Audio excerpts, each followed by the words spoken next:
My name is Bukky Shonibare. I'm from Nigeria. I'm one of the strategic team leaders of the Bring Back Our Girls movement, where we advocate for the abducted 276 girls and other abductees in Nigeria. I also run an NGO, the Light Family Empowerment Foundation, where we manage two programs. The first is Adopt a Camp, that focuses on providing education for internally displaced persons in camps and host communities, as well as Girl Child Africa, where we provide education for girls in critically affected communities across Africa. My work with Adopt a Camp, where we reach out to those that have been displaced as a result of the Boko Haram crisis, spans from my own experience. Even though I have not been abducted before, but I know what it means to be hungry. I know what it means to be homeless. I know what it means to want to wear clothes and want to just be covered and be safe, like those internally displaced persons. I went through something quite similar in my teenage years. So when I see internally displaced persons, especially the girls, it reminds me of who I was and what I was struggling to be.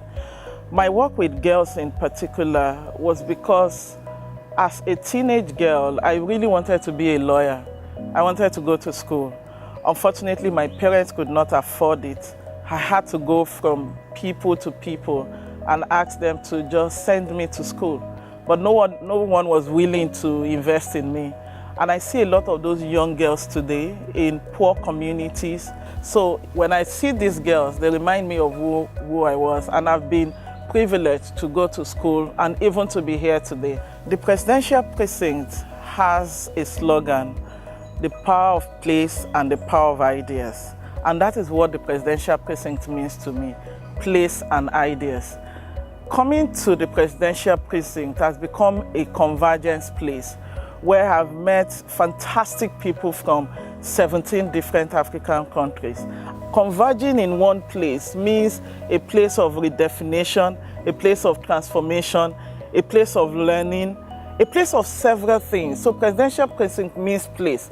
And then the ideas part of it for me, I came with my own ideas of what I'm doing, and I'm going back with more ideas because I have learned from different people who have different ideas. I don't know what problem I would face tomorrow in my work or in my country, and what ideas that I picked from the class that would be the light bulb. So the Presidential Precinct for me has been indeed the power of place and the power of ideas. Africa is emerging. Africa is moving. And we, the 25 fellows from different African countries, are putting together our own thoughts in our own little ways, seemingly little, but we're hoping that by the time we come back to the Presidential Precinct another 5, 10, 20 years, 30, 50 years time, we can indeed show visible results of how the Presidential Precinct has transformed us from who we were before we came to what Africa is finally becoming.